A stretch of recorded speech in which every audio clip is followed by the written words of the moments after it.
الدين وسلم تسليما كثيرا أما بعد. Alhamdulillah, segala puji bagi Allah Rabb semesta alam atas segala nikmat yang Allah Azza wa Jalla limpahkan kepada kita. Hingga saat ini Allah Tabaraka wa Ta'ala kembali mempertemukan kita semua dalam majelis ilmu, yang dimana kita meminta kepada Allah Subhanahu wa Ta'ala dari apa yang telah kita usahakan, apa yang telah kita kerjakan ini diterima oleh Allah Azza wa Jalla dan diberikan keistiqomahan kepada kita semua. Allahumma amin. Salawat serta salam semoga selalu tercurahkan dan terlimpahkan kepada junjungan besar Nabi kita Muhammad sallallahu alaihi wasallam, kepada para sahabat dan keluarga beliau ila yaumiddin. Baik jemaah sekalian dirahmati oleh Allah Azza wa Jalla, di pertemuan yang lalu kita sudah masuk ke bab yang kedua dari kitab Tauhid jilid yang pertama, di mana dalam bab ini pembahasan utama kita adalah tentang Tauhid Rububiyah. Sudah ada 2 pasal yang sudah kita baca pada pertemuan yang lalu, bagaimana ya pengertian dari Tauhid Rububiyah itu sendiri. Ketika seorang muslim meyakini bahwa yang menciptakan itu semata hanyalah Allah Azza wa Jalla. Yang mematikan itu hanyalah Allah Subhanahu wa taala semata. Yang menghidupkan itu hanyalah Allah Subhanahu wa taala semata. Yang mendatangkan manfaat, menolak madarat itu hanyalah Allah Subhanahu wa taala, tidak ada yang lainnya. Ini adalah dasar pengakuan ya seorang muslim terhadap kerububiahannya Allah, bahwa Allah lah yang maha kuasa, Allah lah yang maha memiliki, dan Allah yang maha ya atas segalanya. Baik, kemudian di pertemuan yang lalu kita juga sudah mengambil kesimpulan bahwasanya jenis tauhid rububiyah ini adalah tauhid yang diakui oleh semua orang. Hanya ada satu jenis manusia yang tidak ya, mengakui tauhid rububiyah ini. Mereka adalah orang-orang yang memiliki kesombongan di dalam jiwa mereka. Seperti Fir'aun ya, yang menentang tauhid rububiyahnya Allah. Itu bukan karena Fir'aun tidak tahu hakikat yang sebenarnya, tetapi karena ada kesombongan yang ada di dalam hatinya, sebagaimana yang Allah Azza wa Jalla sampaikan di dalam berbagai ayat dalam Al-Quran. Kemudian kita juga sudah membahas tentang pengertian Rabb, ya, baik dari dalam Al-Quran maupun As-Sunnah. Itu juga pengertian Rabb berkaitan ya pandangan umat-umat sesat. Dalam Al-Quran, dalam As-Sunnah, Rabb itu adalah bentuk masdar dari Rabba yarubbu, mengembangkan sesuatu dari satu keadaan pada keadaan lain sampai pada keadaan yang sempurna. Maksudnya apa? Yang membesarkan, yang memelihara, yang mengurusi, ya. Itu makna kata Rabb. Dan kata Rabb ini ya, ketika disebutkan di dalam bahasa Arab ya, tanpa ada penisbatan kepada kata setelahnya, maka yang dimaksud adalah Allah Azza wa Jalla. Tapi kalau ada kata setelahnya, lalu disandarkan kepada kata setelahnya, maka ini tergantung konteks kalimatnya. Kalau dikatakan Rabb alam semesta, maka tidak mungkin manusia itu. Ya, itu pasti Allah Azza wa Jalla. Tapi kalau dikatakan Rabbul Bait, ya, Rabbul Bait, bait itu rumah, Rabb rumah. Maksudnya apa? Itu adalah manusia, ya, pemilik rumah. Seperti pembahasan yang sudah kita bahas pada pertemuan lalu. Lalu kita juga sudah membahas bagaimana pandangan umat-umat sesat ya dalam pengertian Rob. Ada yang mengartikan Rob itu ya patung, ya berhala, ya mereka menyembah berhala, menyembah patung. Ada yang mengartikan Rob itu adalah api, mereka menyembah api, mereka menyembah malaikat, mereka menyembah matahari, ya mereka menyembah Nabi Isa, ya, dan berbagai sembahan-sembahan lainnya selain Allah Azza wa Jalla. Yang ini merupakan ya, hal-hal yang telah dibantah oleh Allah Azza wa Jalla di dalam Al-Quranul Karim. Maka pada kesempatan kali ini insya Allah Azza wa Jalla kita akan masuk ke dalam pembahasan pasal yang ketiga dengan judul Alam Semesta dan Fitrahnya dalam tunduk dan patuh kepada Allah. Ya. Jadi dalam pasal ini kita akan dibawakan pembahasan oleh Syekh Saleh Fauzan hafizahullah, bagaimana alam semesta ini, di mana kita hidup di dalamnya, secara fitrah itu tunduk dan patuh kepada Allah Subhanahu wa taala. ya, secara fitrahnya. Sehingga apapun ciptaan Allah, semua tunduk kepada Allah. Tinggal hanya manusia, jin, yang memiliki kesombongan sehingga mengingkari kerububiahannya Allah Subhanahu wa taala saja yang tidak mau tunduk kepada Allah Azza wa Jalla. Baik, pada kesempatan kali ini insya Allah kita minta kepada Ibu Lika untuk membaca. Apakah ada bersama kita Ibu Lika? Hadir Ustadz. Baik, terima kasih Bu. Silakan Ibu. Bismillah. Pasal 3, alam semesta dan fitrahnya dalam tunduk dan patuh kepada Allah Subhanahu wa taala.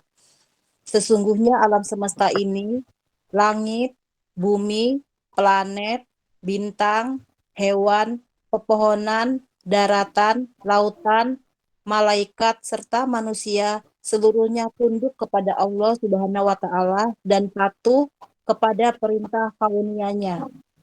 Allah Subhanahu wa taala berfirman dalam surat Al-Imran ayat 83. Padahal kepadanya lah berserah diri segala apa yang di langit dan di bumi, baik dengan suka maupun terpaksa. Di surat Al-Baqarah ayat 116, bahkan apa yang ada di langit dan di bumi adalah kepunyaan Allah. Semua tunduk kepadanya. Dan di surat An-Nahl ayat 49, dan kepada Allah sajalah bersujud segala apa yang berada di langit dan semua makhluk yang melata di bumi dan juga para malaikat. Sedang malaikat tidak menyombongkan diri. Di surat Al-Hajj ayat 18, apakah kamu tiada mengetahui bahwa kepada Allah bersujud apa yang ada di langit, di bumi, matahari, bulan, bintang, gunung, pohon-pohonan, binatang-binatang yang melata, dan sebagian besar daripada manusia. Di surat Ar-Rod ayat 15, hanya kepada Allah lah sujud atau patuh segala apa yang di langit dan di bumi, baik dengan kemauan sendiri ataupun terpaksa, dan sujud pula bayang-bayangnya di waktu pagi dan petang hari.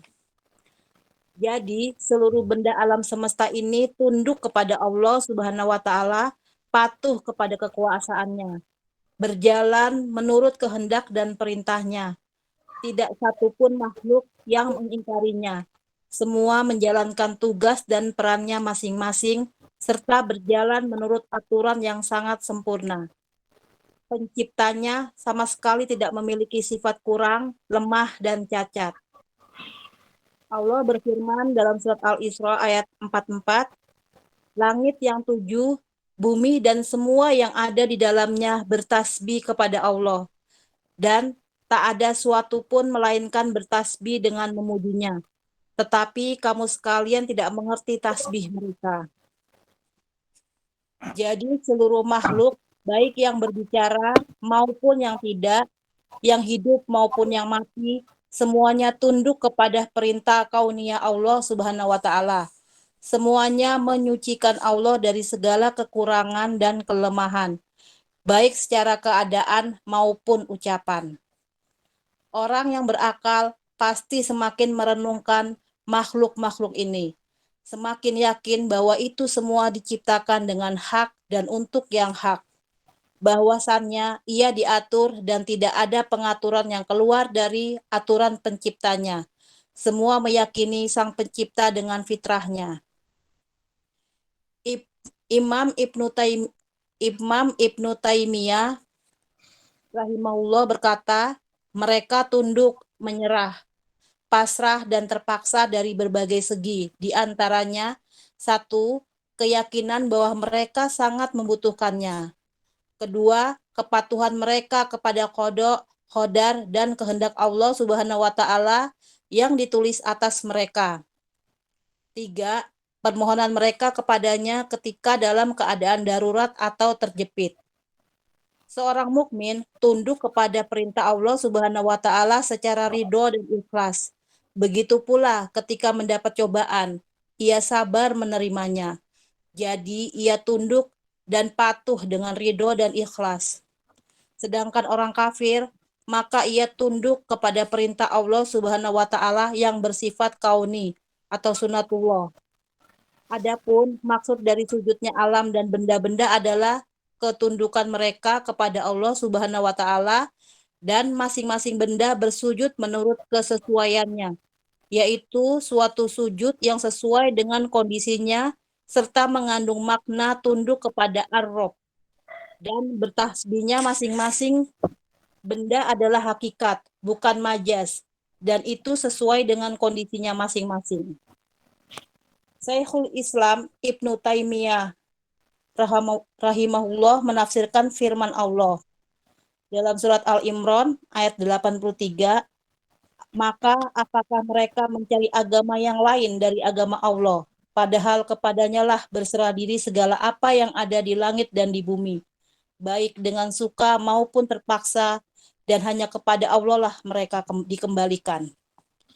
Dengan mengatakan Allah Subhanahu wa taala menyebutkan ketundukan benda-benda secara sukarela dan terpaksa, karena seluruh makhluk wajib beribadah kepadanya dengan penghambaan yang umum, tidak peduli apakah ia mengakuinya atau mengingkarinya. Mereka semua tunduk dan diatur. Mereka patuh dan pasrah kepadanya secara rela maupun terpaksa.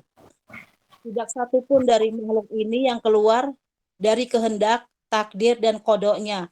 Tidak ada daya dan upaya kecuali dengan izin Allah Subhanahu wa Ta'ala. Dia adalah pencipta dan penguasa alam. Semua adalah miliknya.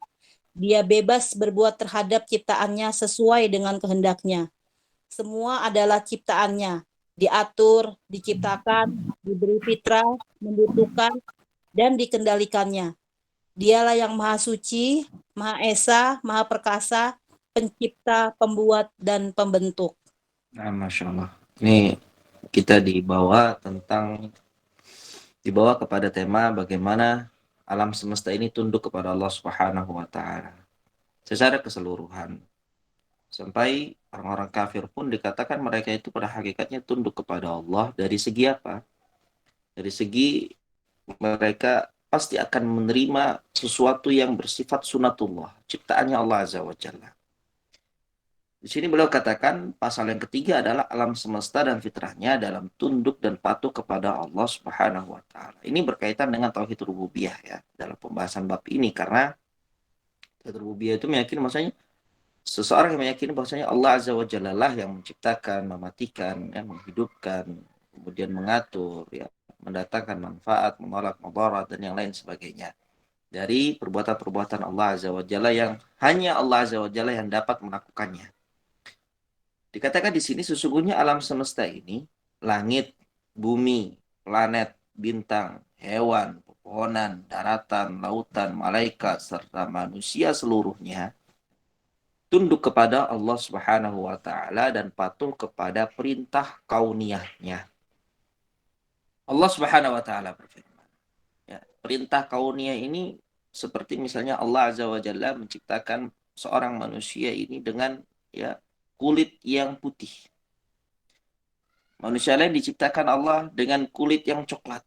Manusia lain diciptakan Allah dengan kulit yang hitam. Manusia yang lain diciptakan oleh Allah dengan postur tubuh yang tinggi, postur tubuh yang pendek, hidung yang mancung, hidung yang pesek. Ya, ini perintah Allah Azza wa Jalla secara kauniyah. Tidak ada yang dapat bisa menolaknya dan semua tunduk. Ya, tidak ada yang kemudian dapat memesan ya pesanan bagaimana bentuk tubuhnya ya, sebelum dia diciptakan dalam rahim ibunya. Jadi baik manusia itu kafir maupun mukmin semua akan menerima apa yang telah menjadi ketetapan dan hukum Allah Azza wa Jalla yang bersifat kauniyah, bersifat penciptaan. Allah Ta'ala berfirman, "Walahu aslama man fis samawati wal ardi taw'an wa karha." Kepadanya lah, hanya kepada Allah berserah diri segala apa yang di langit dan apa yang di bumi, baik dengan suka maupun terpaksa. Ya, mau dia suka tidak suka, mau dia terpaksa tidak terpaksa, semua akan ya, berserah diri kepada Allah Azza wa Jalla karena Allah lah yang menentukan. Karena Allah lah yang membuat ketetapan. Ya. Allah katakan kiamat, kiamat semua. Allah katakan terjadi banjir semua. Allah katakan ya semua hancur, hancur semuanya. Gempa, gempa semua. Karena Allah yang menentukan dan semua tunduk berserah diri kepada Allah Azza wa Jalla. Baik secara terpaksa maupun tidak. baik secara suka-suka maupun tidak. Ya, siapapun dia, makhluk apapun dia, yang Allah Azza wa Jalla ciptakan, semua berada dalam kondisi yang sama. Bal lahu ma fis samawati wal ardi kullun lahu qanitun. Bahkan apa yang ada di langit dan di bumi adalah kepunyaan Allah, semua tunduk kepadanya. Ini ayat-ayat yang menyatakan kepada kita bahwasanya seluruh alam semesta ini tunduk kepada Allah. Walillahi yasjudu ma fis samawati wa ma fil ardi min dabbati wal malaikatu wa hum la yastakbirun. Dan kepada Allah sajalah bersujud segala apa yang ada di langit dan semua makhluk yang melata di bumi. Dan juga para malaikat, sedangkan para malaikat itu tidak menyombongkan dirinya. Tidak seperti ya iblis yang diceritakan oleh Allah Azza wa Jalla. Aba wastakbar, dia enggan dan dia sombong. Malaikat ya di sini sifati oleh Allah Azza wa Jalla la yastakbirun, mereka tidak menyombongkan dirinya. Dalam ayat yang lain dijelaskan alam tara anna Allah yasjudu lahu ma fis samawati wa ma fil ardi wasyamsu wal qamaru wan nujumu wal jibalu wasyajaru wad dawabbu wa katsirum minan nas. Apakah kalian tidak mengetahui bahwa kepada Allah lah bersujud apa yang ada di langit, di bumi, matahari, bulan, bintang, gunung, pohon-pohonan, binatang-binatang yang melata dan sebagian besar dari manusia. Walillahi yasjudu ma fis samawati wal ardi taw'a wa karha wa dhilaluhum bil ghudwi wal asal. Ini ayat-ayat menunjukkan bahwa matahari saja itu bersujud kepada Allah Subhanahu wa taala. Ini makhluk Allah yang sangat besar, sangat ya banyak manfaatnya bagi alam semesta, matahari, bulan, bintang ya. Sampai gunung-gunung itu, pepohonan-pepohonan itu, binatang-binatang melata, semuanya itu bersujud kepada Allah Subhanahu wa taala. Dalam ayat yang lain, hanya kepada Allah lah sujud atau patuh segala apa yang di langit dan di bumi. Baik dengan kemauan sendiri ataupun terpaksa. Dan sujud pula bayangan-bayangan di waktu pagi dan petang hari. Ya, sampai bayangan-bayangan saja di waktu pagi dan petang hari itu sujud kepada Allah Subhanahu wa taala. Beliau katakan jadi seluruh benda di alam semesta ini, seluruh makhluk di alam semesta ini tunduk kepada Allah Azza wa Jalla, patuh kepada kekuasaannya, berjalan menurut kehendak dan perintahnya. Tidak ada yang bisa membangkang dari Allah Azza wa Jalla atas ketetapan yang Allah tetapkan padanya. Tidak satupun makhluk yang mengingkarinya. Semua menjalankan tugas dan perannya masing-masing, serta berjalan menurut aturan yang sangat sempurna. Penciptanya sama sekali tidak memiliki sifat kurang, sifat lemah, dan sifat cacat. Ini jauh sekali ya dari zatnya Allah Azza wa Jalla. Allah berfirman dalam surat Al-Isra, ya, ini yang menggabungkan pemahaman kita memahami ayat-ayat sebelumnya. Allah sebutkan tusabbihu lahu as-samawati as-sab'u wal ardu wa man fihin وَإِن مِّن شَيْءٍ إِلَّا يُسَبِّحُ بِحَمْدِهِ وَلَكِنْ لَا تَفْقَهُونَ تَسْبِيحَهُمْ. Kata Allah, langit yang 7, bumi dan semua yang ada di dalamnya, semuanya bertasbih kepada Allah. Ya, tadi kalau dikatakan semua gunung itu bersujud kepada Allah, matahari bersujud kepada Allah, bulan bersujud kepada Allah. Ya. Di sini juga Allah sebutkan semua yang ada di langit dan di bumi semuanya bertasbih kepada Allah. Dan tidak ada suatu apapun melainkan dia pasti bertasbih dengan memuji Allah Azza wa Jalla. Akan tetapi kamu sekalian tidak mengerti bagaimana tasbih mereka. Ya. Jadi kalau kita lihat burung, burung itu bertasbih kepada Allah. Tapi kita tidak paham ya bagaimana tasbihnya. Kalau kita lihat gunung-gunung itu bertasbih kepada Allah Azza wa Jalla. Kalau kita lihat lautan-lautan itu bertasbih kepada Allah. Semua makhluk Allah Azza wa Jalla bertasbih kepada Allah Tabaraka wa Ta'ala. Hanya saja Allah sebutkan walakin la tafqahuna tasbihahum. La tafqahuna tasbihahum. Maka tapi kalian tidak mengerti bagaimana mereka bertasbih. Ya. Sehingga jadi seluruh makhluk, baik yang berbicara maupun yang tidak, yang hidup maupun yang mati, semuanya tunduk kepada perintah kauniyah Allah. Ya. Semuanya menyucikan Allah dari segala kekurangan dan kelemahan, baik secara keadaan maupun ucapan. Ada yang mengucapkan, ada secara keadaan, secara kondisinya itu sudah tunduk patuh. Beliau katakan orang yang berakal pasti semakin merenungkan makhluk-makhluk ini, semakin yakin bahwa itu semua diciptakan dengan hak dan untuk yang hak. Bahwasanya ia diatur dan tidak ada pengaturan yang keluar dari aturan penciptanya. Semua meyakini sang pencipta dengan fitrahnya. Ya. Imam Ibn Taimiyah rahimahullah berkata, mereka ini, semua makhluk itu tadi yang disebutkan dalam ayat-ayat Al-Quran, tunduk, menyerah, pasrah, dan terpaksa dari berbagai segi. Di antaranya satu ya, keyakinan bahwa mereka sangat membutuhkan Allah Azza wa Jalla. Jadi orang kafir pun ya, dalam kondisi dia sebagai fitrahnya sebagai seorang manusia, itu sangat membutuhkan Allah Azza wa Jalla. Walaupun secara lisan mengingkarinya. Walaupun secara lisan mengingkari Allah Azza wa Jalla, tapi pada hakikatnya mereka sangat butuh kepada Allah. Ini fakta yang pertama, realita yang pertama. Kemudian yang kedua, kepatuhan mereka kepada qada, qadar, dan kehendak Allah yang ditulis atas mereka. Jadi kalau misalnya ada orang kafir, ya Allah takdirkan dia hidup dalam keadaan sengsara di dunia, nah, itu dia tidak bisa menolak takdir itu. Dia tidak bisa menafikan, dia tidak bisa mengingkari takdir yang telah Allah tetapkan itu. Itulah bentuk bagaimana ya tunduk dan pasrahnya seorang kafir kepada Allah Azza wa Jalla dari segi kauniyah. Dia tidak bisa itu keluar dari apa yang Allah tetapkan. Tidak bisa kemudian karena dia kafir kepada Allah, kemudian dia merubah ya yang tadinya dia jadi dari jelek menjadi cantik ya, dari pendek menjadi tinggi ya, itu tidak bisa. Kemudian yang ketiga, fakta yang ketiga adalah bagaimana permohonan mereka kepadanya, kepada Allah Azza wa Jalla ketika dalam keadaan darurat atau terjepit. Nah, ini banyak sekali ya Allah Azza wa Jalla sebutkan dalam Al-Qur'an. Antaranya bagaimana Allah menyebutkan ya, suatu kaum ya segelintir orang-orang yang ketika itu berada di atas perahu. Mereka berada ya, di gelombang lautan, di atas ombak. Ketika keadaan itu terjepit darurat, maut itu sudah berada di depan mata mereka.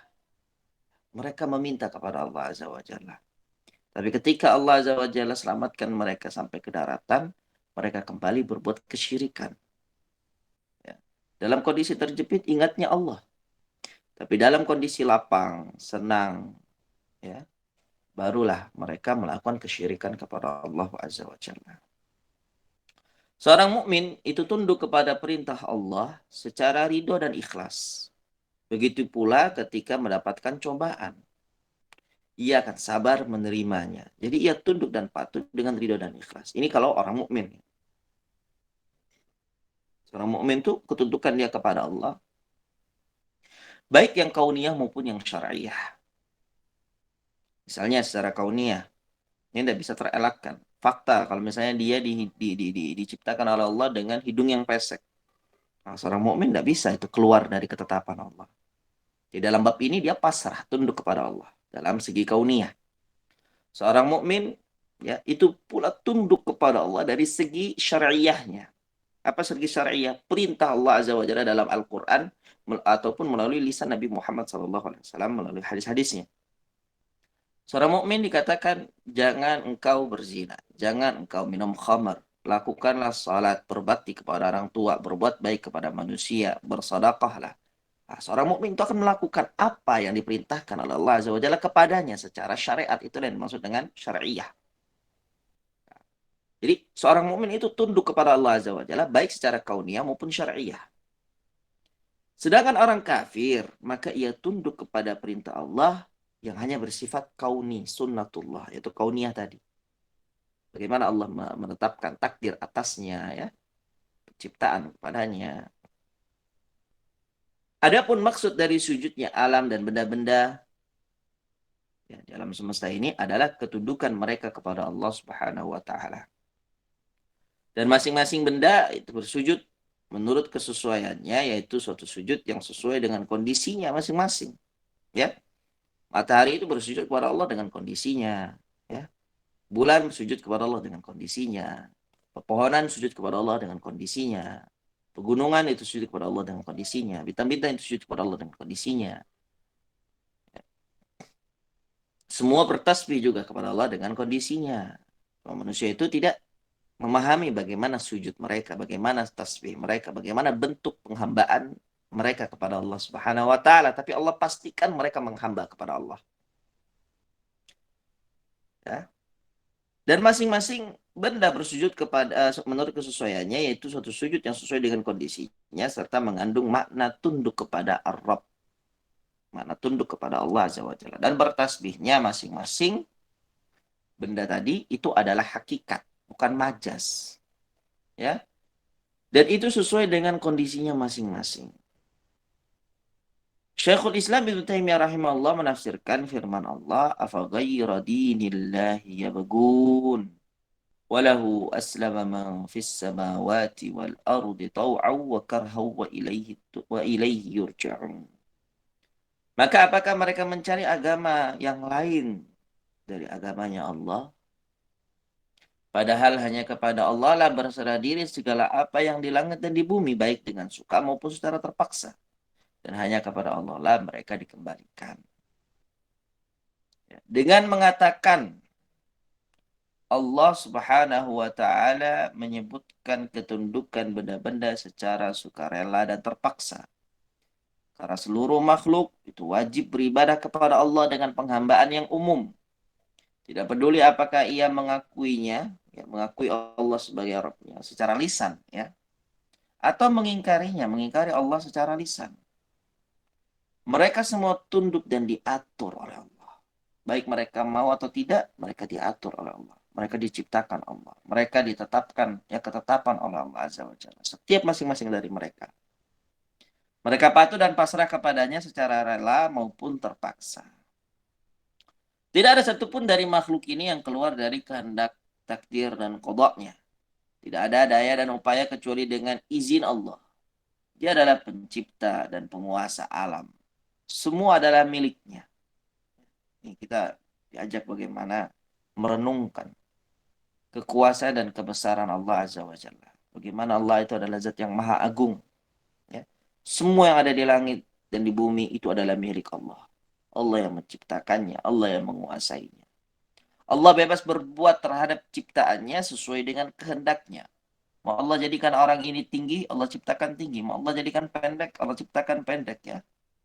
Allah ciptakan dia mancung-mancung, pesek-pesek. Semua itu atas kehendak Allah Azza wa Jalla. Semua adalah ciptaannya, diatur oleh Allah, diciptakan oleh Allah, diberikan fitrah oleh Allah. Semuanya membutuhkan Allah, dikendalikan oleh Allah. Dialah Allah zat yang maha suci, zat yang maha esa, maha perkasa, pencipta, pembuat, dan pembentuk. Masya Allah. Baik, berikutnya pasal yang keempat. Bagaimana, ya, Al-Quran itu memiliki manhaj, cara dalam menetapkan wujud dan keesaan Allah Azza wa Jalla. Al-Khaliq, zat yang maha mencipta. Silakan dilanjut, Ibu. Ustadz, sebelum dilanjut, tanya dulu dong, nanti keburu lupa. Oke, silakan. Boleh ya? Iya, silakan, Ibu. Gini, yang pertama tadi di dalam bab pasal 3 ini ketemu dengan kata-kata perintah kauniyah Allah itu ada dua ya, ada dua kali ditulis lah. Jadi ketika saya pertama kali, saya kan belum pernah mendengar perintah kauniyah. Baru kali ini saya mendengar kata-kata perintah kauniyah. Ketika tadi sebelum dijelaskan, bayangan saya berarti kalau ada perintah kauniyah, apa mungkin ada perintah kauliyah ya? Itu pertama. Tapi kemudian, karena ada kan pemahaman saya kalau ada kauniyah itu ada kauliyah. Itu kan Ustadz? Ya. Ayat-ayat. Nah, tapi kemudian di penjelasan berikutnya, Ustadz juga menyebutkan, meskipun saya tidak menemui kata-kata sifat syariah. Yang saya dengar tadi Ustadz menjelaskan tentang sifat kauniyah dan sifat syariah. Itu. Jadi saya mungkin mohon diulang lagi karena yang tadi ya perintah kauniyah berarti ada perintah kauliyah. Mungkin tidak, mungkin loh ya, mungkin berarti tidak. Kemudian berikutnya ada sifat kauniyah, kemudian Ustadz sebutkan juga sifat syariah. Berarti itu ada dua hal yang berbeda. Kemudian kalau di halaman 38 disebutkan dan bertasbihnya masing-masing benda adalah hakikat, bukan majas. Jadi kalau secara gampangnya Ustadz, definisi majas itu apa? Itu berikutnya. Terus yang berikutnya lagi di paragraf terakhir. Di paragraf mulai dari tidak satupun dari makhluk ini yang keluar dari itu. Ketika saya mendengarkan ini menjadi berarti manusia ini sudah yang kan milik Allah, yang menciptakan Allah, yang mengatur Allah sesuai dengan kehendaknya. Allah berbebas berbuat terhadap ciptaannya sesuai juga dengan kehendaknya. Bagaimana kemudian seolah gini Ustaz. Berarti kalau yang di luar itu tentang ini Ustaz, HAM. Nggak ada ya Ustaz ya? Atau berarti dengan paragraf terakhir ini hak asasi manusia itu yang padahal mungkin kalau mereka suka protes itu sebetulnya kayaknya nggak cocok deh dengan di yang paragraf terakhir ini. Gimana Ustaz? Banyak nih, 3 kah tadi ini? Gitu Ustaz. Baik, ya, satu-satu ya. Yang pertama tadi Ya. apa Ibu? Itu perintah kauniyah. Baik, perintah kauniyah. Perintah kauniyah. Tadi Ibu menyebutkan ada perintah kauliyah ya. Ya, saya pikir seperti itu. Saya pikir. Tapi mungkin itu bukan. Itu sama ya, Bu. Oh, Jadi, sama. sama. Kauliyah itu, kaul itu dalam bahasa Arab adalah ucapan. Ya. Perintah ya yang Allah Azza wa Jalla ucapkan. Kauniyah itu penciptaan. Ya, perintah yang Allah Azza wa Jalla ciptakan. Jadi perbuatannya Allah, misalnya Allah ciptakan manusia ini dengan kulit hitam, Allah ciptakan manusia ini dengan kulit putih. Nah, ini kauniyahnya Allah. Allah ciptakan mereka seperti itu, ketetapan seperti itu, dan mereka nggak bisa mengingkarinya. Mereka tidak bisa ya kemudian keluar dari ketetapan Allah itu. Misalnya seperti ini, ada orang kafir, dia ya tercipta dengan kondisi tubuh yang pendek. Dia nggak bisa dong. Oh, saya ini kafir kepada Allah. Saya nggak mengakui Allah. Sudah saya merubah diri saya lagi menjadi ya bentuk postur yang tubuh yang tinggi. Tidak bisa. Ya. Ketika Allah berikan dia kekayaan misalnya, Allah berikan dia kemiskinan, Allah berikan kesengsaraan, kesedihan, ya kesenangan. Itu semua adalah apa yang Allah Azza wa Jalla tetapkan pada dirinya dan dia tidak bisa keluar dari situ. Walaupun lisan dia mengingkari Allah Azza wa Jalla, menafikan Allah, tapi kondisi fakta realita ya di kehidupan nyata, dia tidak bisa keluar dari kekuasaannya Allah. Itu yang dimaksud dengan kauniyah. Adapun kauliyah yang tadi dibahasakan oleh Ibu atau yang saya tadi bahasakan dengan syariah itu sama maknanya. Oh, Maknanya sama apa? dengan kauliyah. Oke. Maknanya apa yang Allah Kauliyah. perintahkan dalam Al-Qur'an.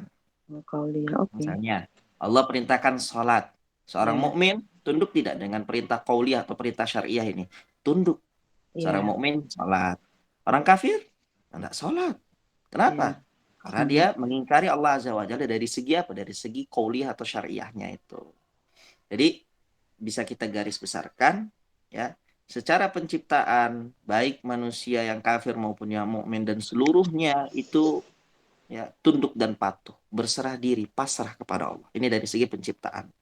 Adapun dari segi ya hukum yang Allah turunkan dalam Al-Qur'an, maka manusia terbagi baru menjadi dua, ya. Yang mukmin taat, yang kafir membangkang. Seperti itu. Baik, kemudian tadi yang kedua masalah majaz ya. Majaz itu kalau tadi disebutkan hakikat bukan majaz. Majaz itu adalah bukan hakikat. Nggak benar, bukan sesuatu yang hakikat. Misalnya seperti ini. Majaz ini sering dipakai dalam ilmu bahasa Arab, khususnya di balaghah. Majaz itu seperti ini. Ada perkataan misalnya, Ja'far itu adalah singa di atas mimbar. Ja'far itu adalah singa di atas mimbar. Pertanyaannya, apakah memang Ja'far itu seekor singa? Bukan. Bukan. Apa maksud dari singa di atas mimbar? Berarti adalah orang yang orator, ya, Ya, pandai orator. merangkai Orator. kata-kata, kemudian Ora- dapat menggerakkan manusia, ya, merubah image manusia dengan ucapan yang diucapkan di atas mimbar. Maka disebut singa podium, singa mimbar. Bukan hakikat dia seekor singa. Nah, itu disebut dengan majas. Jadi Oke. di sini disebutkan bertasbihnya seluruh makhluk Benda. baik di langit maupun di bumi itu hakikat. Benar-benar kenyataan, bukan hanya sekedar majaz. Majaz yang kemudian ditakwilkan maknanya, tidak. Ketika Allah menyebutkan, ya, wa im min syai'in illa yusabbihu bihamdi. Tidak ada segala sesuatu kecuali bertasbih kepada Allah. Maka matahari itu bertasbih kepada Allah secara hakikat, bukan secara majaz. Benar-benar bertasbih. Cuma cara bertasbihnya, kata Allah, la tafqahuna Kita tasbihahum. nggak Kita tahu. nggak tahu. Benar, Ya, kita nggak tahu bagaimana cara bertasbihnya matahari, bagaimana cara bertasbihnya bulan, bagaimana cara bertasbihnya pepohonan, itu kita nggak tahu. Itu kata Allah Azza wa Jalla. Jadi secara hakikat itu benar-benar realita, bukan sesuatu yang majaz, yang non hakikat. Kemudian tadi yang terakhir, pertanyaan terakhir apa Ibu? Yang ketiga? paragraf terakhir itu setelah membaca ini kan diterangkan juga Allah itu bebas berbuat terhadap ciptaannya. Allah maha mencipta, maha pencipta. Terserah Ya, Allah kehendaknya apa. Jadi kalau di situ seolah-olah itu menjadi, kan berarti manusia nggak punya hak terhadap dirinya. Nah, katakanlah gitu. Manusia itu seolah menjadi, kita ini punya Allah, jadi kita tuh nggak ada hak hak terhadap diri kita tuh nggak ada gitu. Padahal kalau kita yang dengar di luaran, dia kan suka mengatakan ada HAM, hak asasi manusia, sehingga dia katakanlah gini aja, loh ini kan hak pilihan saya, hak asasi saya, atau kalau saya ini jadi LGBT katakanlah gitu, itu kan hak asasi saya, itu kan pilihan saya. Berarti kan itu maksudnya apa ya, menjejerkan ini loh Ustaz, pemahaman di paragraf 3 dengan hak asasi manusia, atau yang ada gerakan feminisme. Nah, itu kan boleh boleh semena-mena lah katakanlah, itu kah hak asasi saya sebagai manusia, itu kan memang kita tahu tuh nggak betul ya, itu iya. nggak betul. Nah, berarti itu secara hak asasi manusia itu sebetulnya nggak ada ya Ustaz, gimana Ustaz itu maksudnya? Iya. Ya, di sini kan banyak dari berbagai ayat juga Allah Azza wa Jalla sebutkan semuanya itu atas kehendaknya Allah. Allah mau Ya, kita ini jadi apa sih? ya. Baik secara penciptaan tadi ya, kauniyah, maupun secara aturan yang kita lakukan di dunia ini. Allah mau kita ini secara pribadi, misal ya, si fulan, A misalnya. A ini Allah ciptakan dengan postur tubuh sekian. Seperti ini. Dia tinggi, putih misalnya, tampan misalnya ya. Itu atas kehendak Allah, bukan atas kehendak dia. Dia nggak apa namanya pre-order dulu nih sebelum dia dilahirkan. Saya mau nanti tubuh saya seperti ini, nggak bisa. Dia nggak bisa Oh, mesan, dia nggak bisa Sophie. mesan. Nggak bisa sampai ya. Kemudian dia ketika hidup lahir di dunia, apa yang harus dia lakukan itu juga menurut kehendaknya Allah. Ya. Misalnya ketika dia balik, dia harus sholat, ya, dia harus puasa, ya. Kemudian dia harus berbakti kepada orang tuanya, dia harus ini dan itu semua aturan-aturan yang ada di dalam syariat ini, itu juga atas kehendaknya Allah. Dia tidak bisa keluar dari situ. Ya, ibarat mesin atau motor lah. Maka ketika kita mau menggunakan mesin atau motor ini, kita kembali kepada buku aturan dari pabriknya. Ini ada cara pemakaiannya, ada cara bagaimana mengoperasikannya. Tidak bisa asal-asalan, tidak bisa semena-mena. Seperti kita hidup di dunia ini nggak bisa semena-mena. Semua ada aturannya, dan aturan itu sudah Allah Azza wa Jalla kumpulkan di dalam Al-Quran. Jadi hidupnya kita, ya, ini pada hakikatnya apa, sudah menjalankan apa yang telah Allah tetapkan. Allah suruh kita salat, sami'na wa ta'na, kami dengar dan kami taat. Allah perintahkan kita untuk bersedekah, sami'na wa ta'na. Allah perintahkan kita untuk berbuat baik kepada sesama, sami'na wa ta'na. Apapun yang Allah perintahkan, maka itu kewajiban seorang mukmin adalah tunduk dan taat, ya. Dan itu kembali kepada kehendak Allah. Allah menyuruh kita apa sih? Apa saja.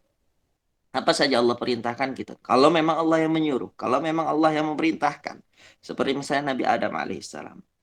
Ya, bagaimana Allah Azza wa Jalla memerintahkan malaikat dan semua makhluk ketika itu, ya, yang ada di surga untuk sujud kepada Nabi Adam. Ini sujud. Allah memerintahkan sujud. Apa berarti itu penghambaan mereka kepada Nabi Adam? Kan tidak. Tapi itu Tidak, ya. perintah. Itu Ketaatan. perintah Allah Azza wa Jalla. Ketaatan kepada Allah itu secara mutlak. Tidak bisa tidak bisa diprotes, tidak bisa kenapa dipertanyakan, itu tidak bisa. Maka dalam agama ini tidak boleh seseorang itu terlalu mempertanyakan kenapa ada syariat seperti ini, kenapa ada syariat. Ya sudah, sami'na wa ata'na. Ya, begitu juga dengan perintah-perintah yang lainnya. Sehingga kalau misalnya orang itu mengatakan saya ini berpendapat LGBT misalnya, dan ini kehendak saya, kita katakan tidak bisa. Memang kamu di dunia ini ada dengan sendirinya. Tidak, kamu ada di sini dengan pencipta. Dan pencipta itu melarang kamu melakukan hal itu. Karena tidak sesuai dengan fitrahnya. Ya, jadi kalau dikatakan hak asasi manusia dalam arti kata itu melanggar ketetapan Allah, maka kita katakan tidak ada hak asasi manusia dalam hal itu. Karena semuanya ini berada tunduk dan patuh di hadapan Allah Azza wa Jalla sesuai dengan kehendak Allah. Ya. Tapi kalau itu diartikan hak asasi manusia dalam hal-hal yang bersifat mubah dari dalam segi agama syariat, itu dikatakan tidak apa-apa. Misalnya dikatakan apakah saya boleh mengikuti misalnya olahraga ini olahraga itu misalnya. Yeah. Itu hak dia mau ikut yang mana itu serah. Yang penting dalam sesuatu yang memang tidak dalam pelanggaran syariat. Seperti itu. Ya Ustaz. Terima kasih. Baik, ya sama-sama. Insyaallah jazakallahu khair. Baik. Berikutnya di pasal keempat, silakan. Pasal keempat. Manhaj Al-Quran dalam menetapkan wujud dan keesaan Al-Khaliq.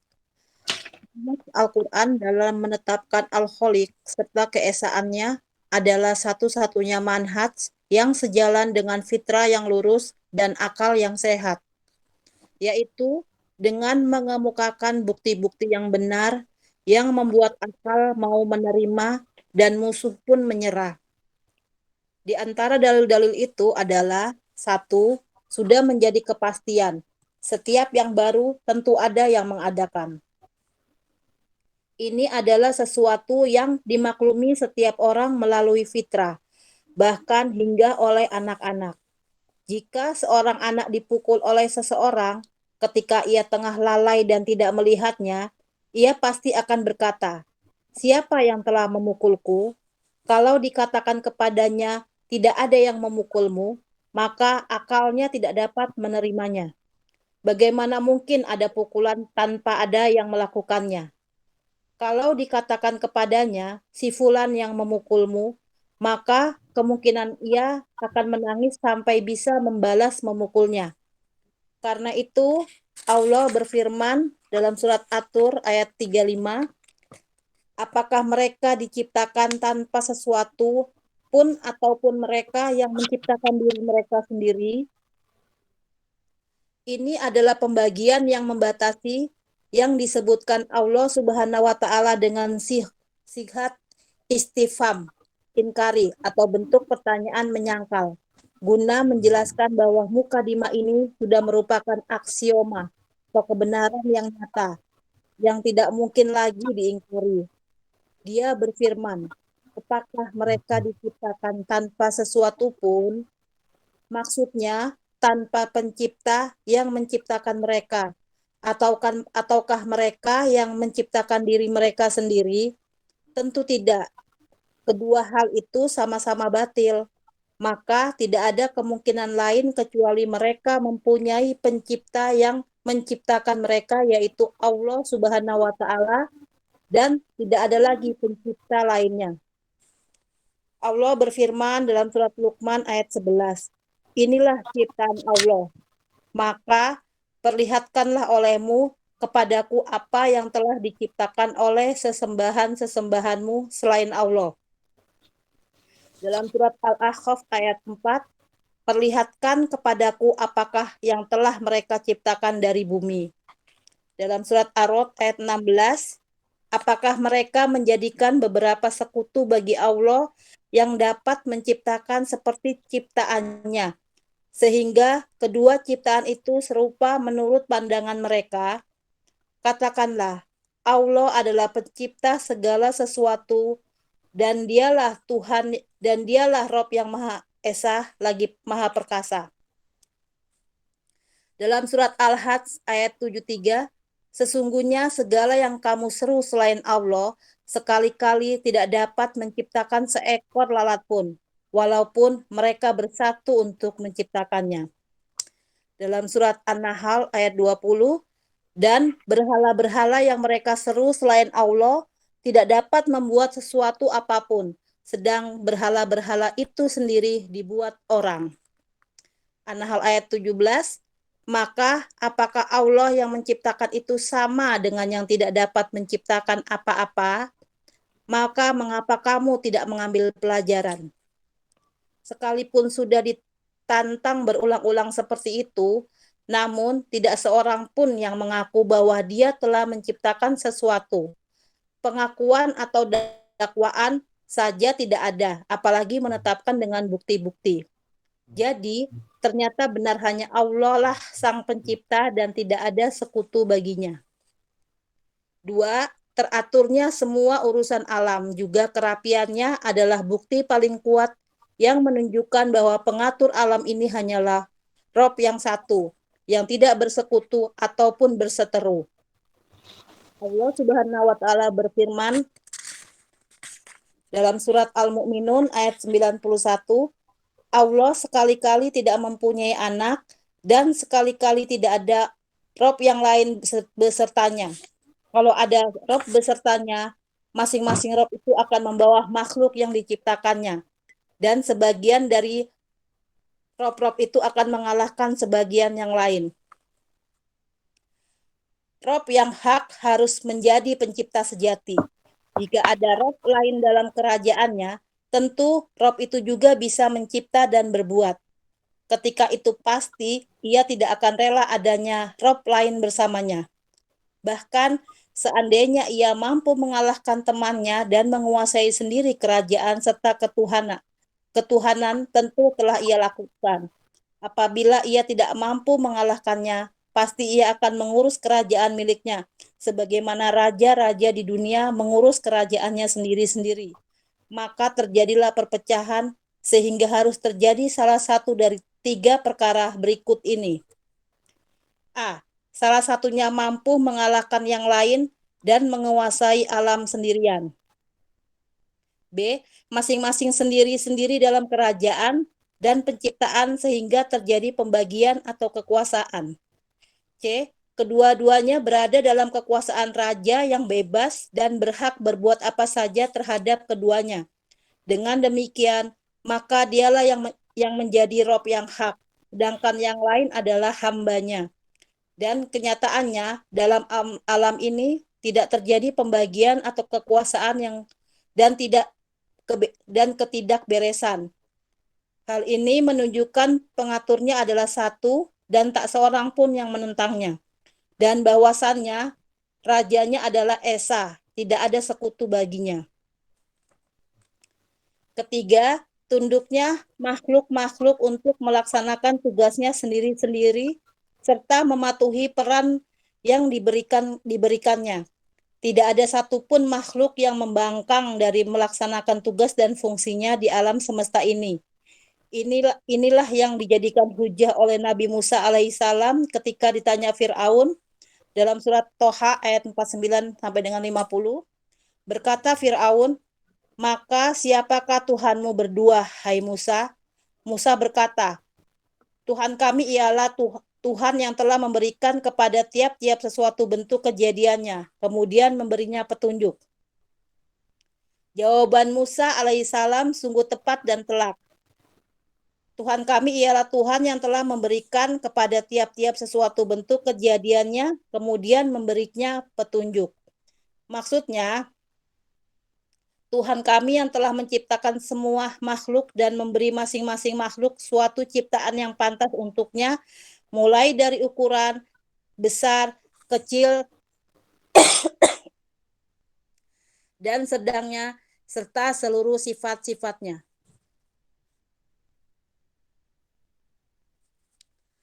Kemudian menunjukkan kepada setiap makhluk tugas dan fungsinya.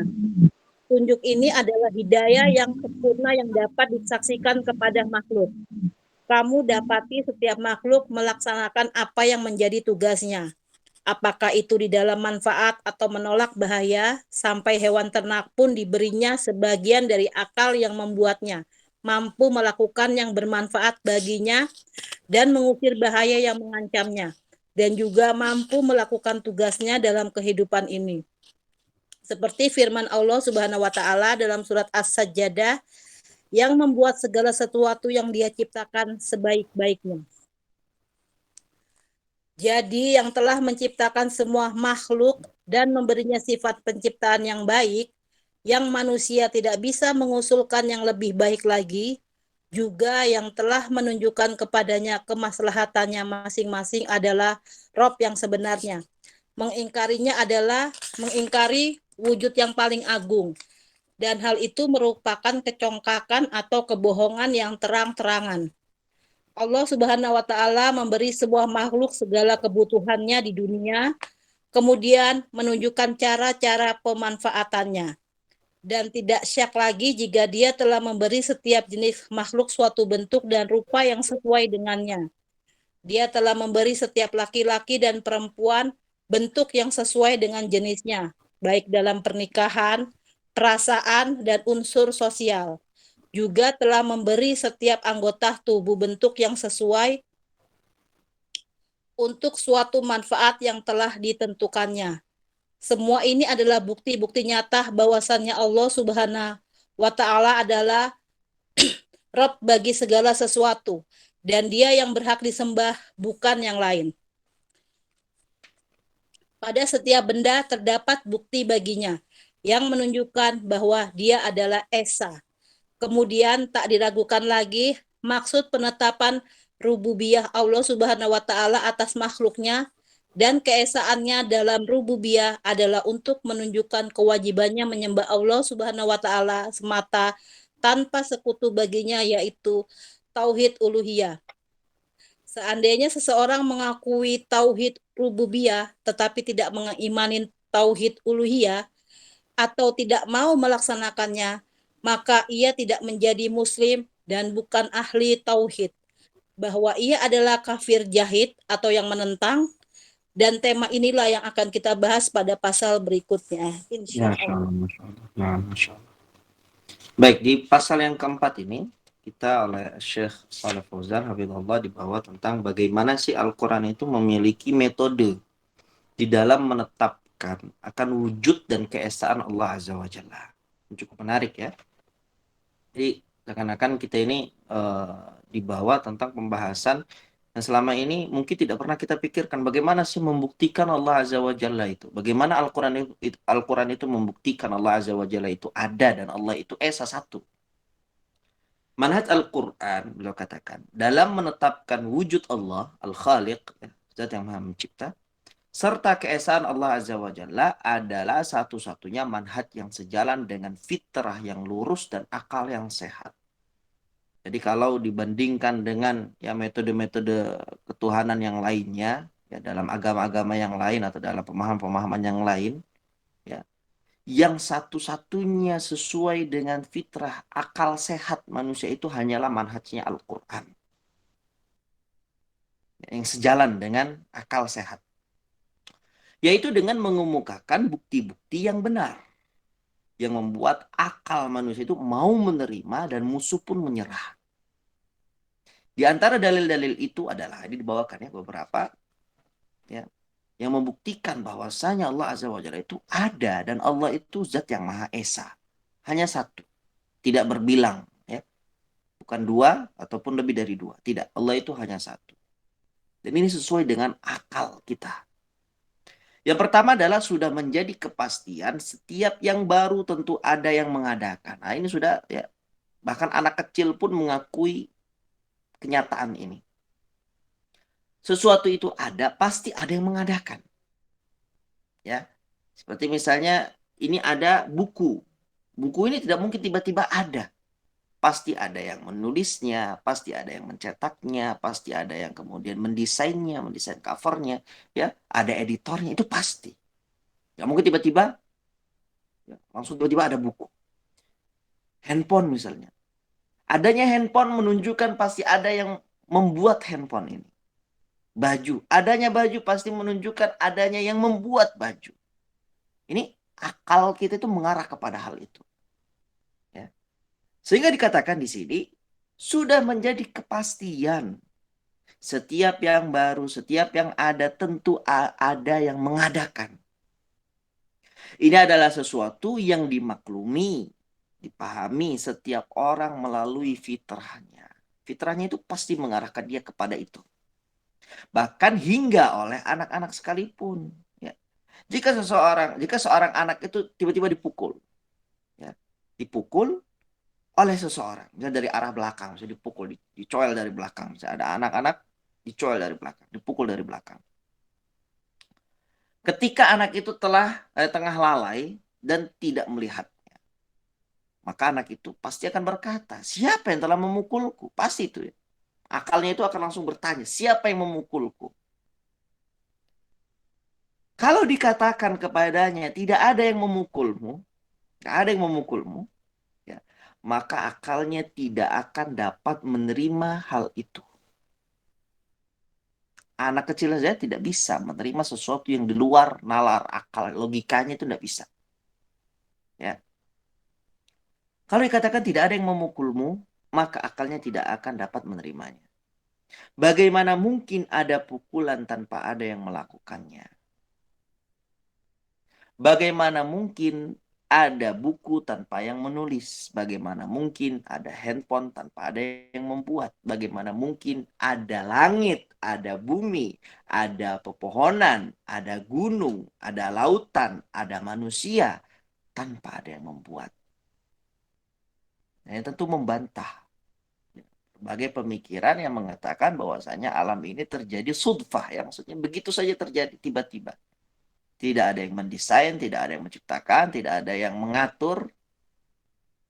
Ini tidak masuk dalam akal.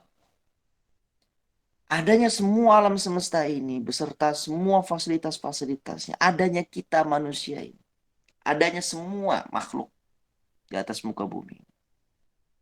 Itu menunjukkan pasti ada yang membuat, pasti ada yang mencipta, pasti ada yang mengatur. Ya. Seandainya kita datang ke sebuah pondok pesantren, semua aturan rapih, santri berbaris, santri jadwal sesuai dengan jadwal yang telah ditentukan, mereka berangkat ke masjid, mereka melakukan pelajaran di kelas, ya. Rapih aturannya. Semua keadaan kondisinya bersih. Kemudian ada yang mengatakan, di sini tidak ada pimpinan pesantrennya. Maka akal kita tidak mungkin bisa menerima hal itu. Begitu juga ketika kita datang ke sebuah perusahaan. Semua aturannya tertata rapi. Semua yang kita butuhkan dari perusahaan itu dilayani secara cepat, dengan tepat. Apakah mungkin perusahaan sebesar itu tidak ada yang memimpin? Ini juga tidak mungkin dan tidak masuk dalam akal kita. Tapi bagaimana ada orang yang menyerukan bahwasanya di bumi ini, di alam semesta ini, tidak ada Rob, tidak ada Tuhan. Dan itu ya ada orang-orang yang mengikutinya. Berarti mereka mengikuti sesuatu yang tidak masuk dalam akal manusia, yang tidak sesuai dengan fitrah manusia. Dan Al-Quran itu datang kepada kita menjelaskan tentang wujudnya Allah, adanya Allah Azza wa Jalla, ya. Bahwasanya Allah itu ada dan bahwasanya Allah itu esa dengan manhaj, metode, cara yang sesuai dan sejalan dengan akal manusia yang kita miliki. Ya. Seperti dikatakan di sini, maka kemungkinan ya, ketika kalau dikatakan kepadanya, si fulan tuh yang memukulmu, misalnya kakaknya yang memukul dia, karena dia tadi tidak melihat, tiba-tiba ada pukulan yang mendarat di tubuh dia. Ketika tanya siapa yang memukulmu? Kemudian dikatakan kepada dia, itu kakakmu yang memukulmu. Maka kemungkinan ia akan menangis sampai bisa memukul atau membalas pukulannya. Ya. Karena harus itu, akal dia itu harus mendapatkan sesuatu kenyataan. Siapa yang memukul? Pasti ada orang yang memukul. Karena itulah Allah Azza wa Jalla berfirman dalam Al-Quran. Lihat bagaimana Al-Quran itu datang dalam menetapkan konsep ini. Am khuliqu min ghairi syai'in am humul khaliqun. Dalam surat At-Tur ayat 35 Allah Azza wa Jalla mengajak kita untuk berpikir menggunakan akal yang Allah telah berikan kepada kita. Ya. Ini pernyataan yang Allah turunkan kepada orang-orang yang mengingkari Allah Azza wa Jalla. Pernyataan yang Allah turunkan kepada orang-orang yang mengingkari bahwasanya tidak ada Tuhan di alam semesta ini. Ya. Mereka katakan bahwasanya tidak ada Tuhan di alam semesta ini, tidak ada yang mengatur mereka, tidak ada yang menciptakan mereka ya. Mereka mati akan ya begitu saja ya. Tidak akan kembali kepada siapapun. Baik, Allah bertanya dengan pertanyaan yang singkat, padat, penuh dengan makna. Dan ini sejalan dengan fitrah kita manusia ketika akal kita sehat. Allah tanyakan apakah mereka itu yang menafikan Allah? Apakah mereka itu diciptakan tanpa sesuatu apapun? Ataukah mereka yang menciptakan diri mereka sendiri?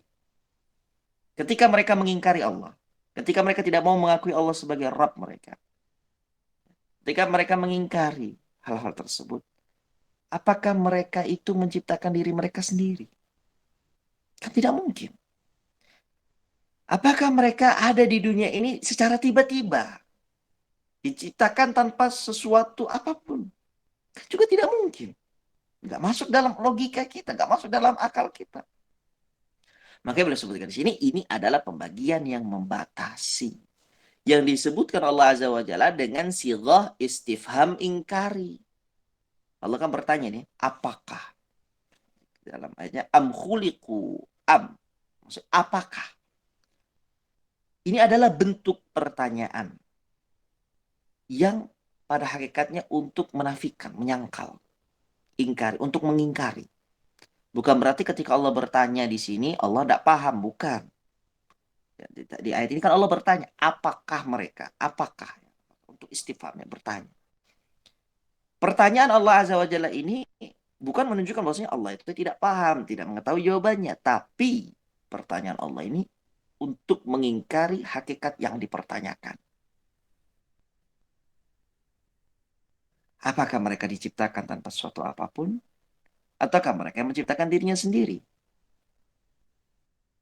Guna menjelaskan bahwa muqaddimah ini sudah ya, merupakan aksioma, itu kebenaran yang nyata, yang tidak bisa lagi ditapis oleh hakikat. Tidak bisa lagi ya diingkari oleh logika akal mereka, tidak bisa diingkari. Yang tidak mungkin lagi diingkari. Allah berfirman, apakah mereka diciptakan tanpa sesuatu pun? Maksudnya apa? Maksudnya tanpa pencipta yang menciptakan mereka. Tiba-tiba ada, ya, ada di dunia. Kan nggak mungkin. Ataukah mereka menciptakan diri mereka sendiri? Ini juga tentu tidak mungkin. Kedua hal itu sama-sama batil. Maka tidak ada kemungkinan lain. Tidak ada kemungkinan ketiga itu kecuali apa yang ketiga? Mereka mempunyai pencipta yang menciptakan mereka, yaitu Allah Subhanahu wa Ta'ala. Dan tidak ada lagi pencipta lainnya. Jadi kemungkinan itu hanya tiga. Mereka ada secara tiba-tiba, atau mereka yang menciptakan diri mereka sendiri, atau mereka diciptakan oleh Rabb semesta alam. Kalau opsi yang pertama dan kedua ini tidak mungkin dan nggak mungkin masuk dalam akal manusia siapapun ya ketika akalnya sehat, ya, kecuali dia gila ya. Maka tersisa opsi yang ketiga bahwasanya mereka itu diciptakan, mereka itu dibuat, didesain, dibentuk, diatur. Siapa di balik itu semua? Rabbul Alamin, Rabb semesta alam. Allah berfirman, "Hadza khalqullah, fa'aruni madza khalaqal ladzina min dunih." Inilah ciptaan Allah. Nih kalian lihat. langit, ciptaannya Allah. Kalian lihat lautan, ciptaannya Allah. Kalian lihat pepohonan, itu ciptaan Allah. Kalian lihat hewan-hewan dengan berbagai macam raga bentuknya, itu ciptaan Allah semua. Kalian lihat ya perbukitan, ya berbagai macam bentuk bunga-bunga, buah-buahan, itu ciptaannya Allah. Hadza khalqullah. Inilah ciptaan Allah.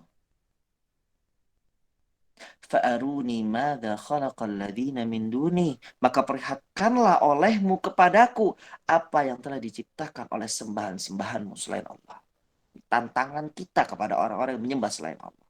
Ada orang yang menyembah berhala, tanya apa yang diciptakan oleh berhala itu. Ya, ada orang yang menyembah hewan, ya, menyembah sapi, menyembah kerbau, menyembah monyet, menyembah tikus. Tanya apa yang telah diciptakan oleh hewan-hewan itu. Kalau ada yang menyembah setan, ya, ada yang menyembah jin, ya, ada yang menyembah manusia, tanya apa yang sudah diciptakan oleh itu semua.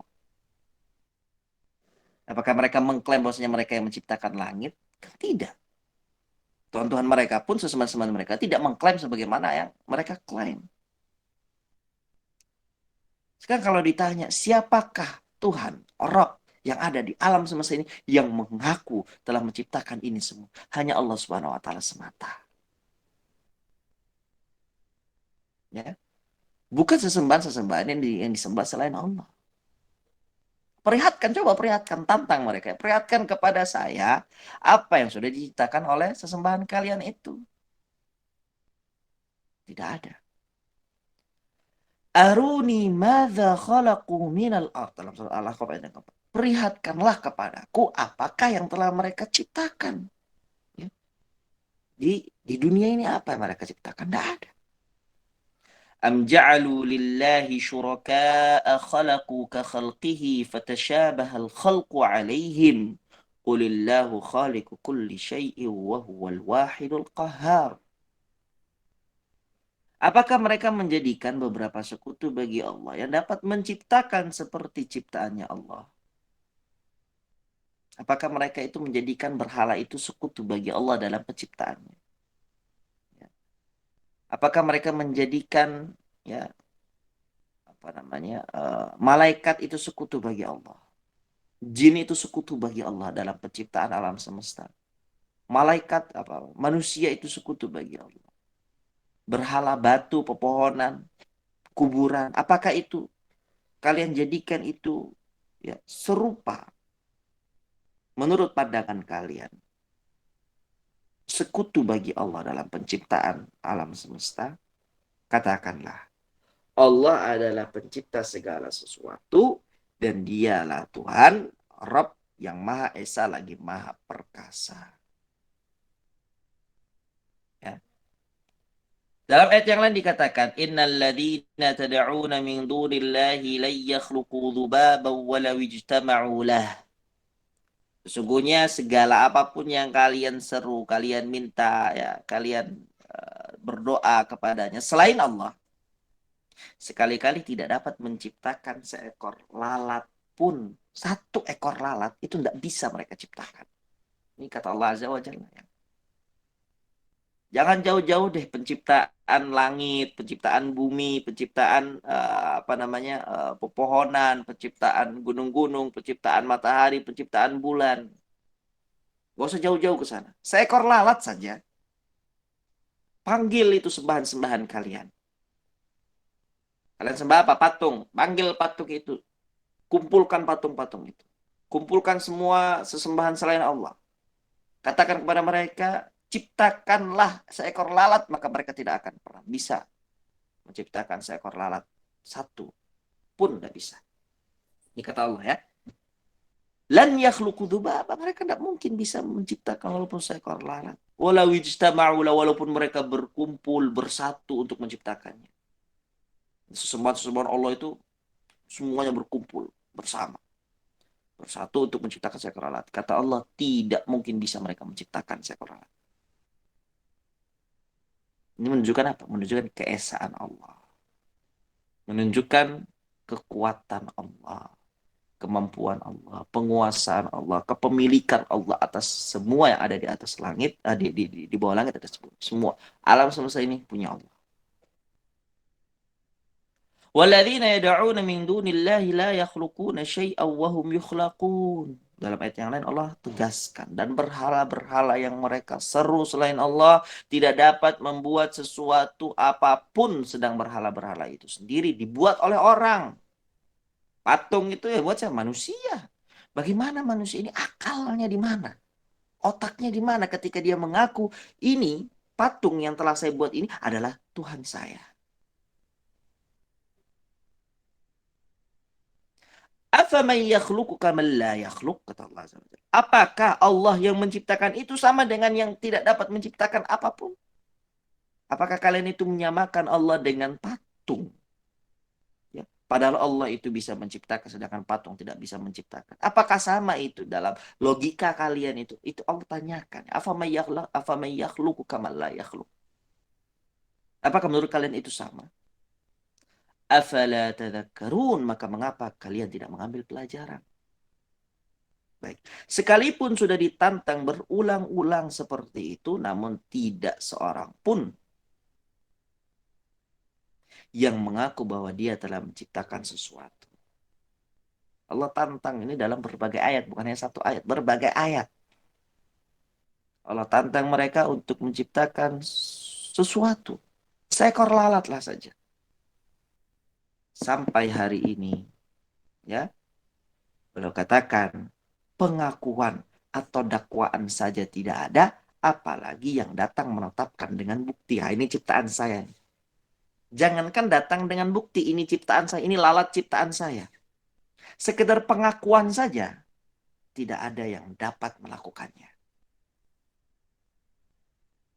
Jadi ternyata benar, hanya Allah lah sang pencipta dan tidak ada sekutu baginya. Jadi yang benar dalam tauhid rububiyah ini kita diajak berpikir oleh Syekh di sini, ya, bagaimana kita ini mengikrarkan, meyakini, menetapkan hanya Allah semata lah yang mencipta, menghidupkan, mematikan, mengatur, mendatangkan manfaat, menolak mudarat. Itu hanya Allah semata.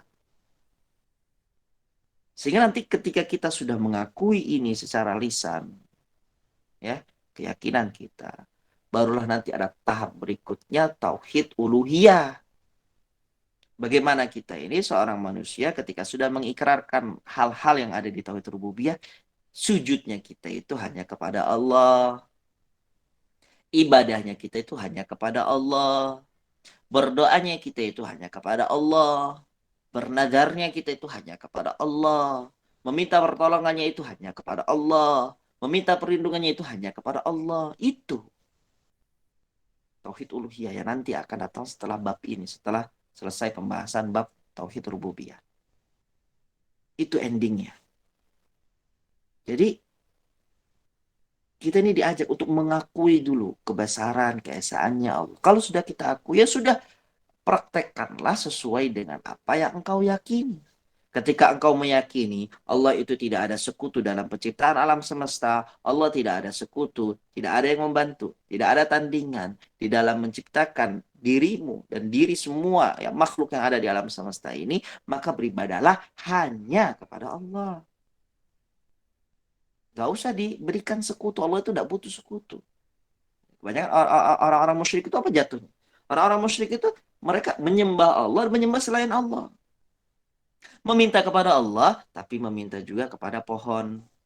Meminta kepada Allah, tapi minta juga kepada batu. Meminta kepada Allah, tetapi juga minta kepada mayit. Meminta kepada Allah, tapi juga meminta kepada kuburan. Ini masalahnya. Ya. Dikatakan, walaupun sudah ditantang berkali-kali, tidak ada yang dapat. Ya. Hanya sekedar mengaku saja mereka nggak bisa. Apalagi sampai datang menetapkan sesuatu dengan bukti.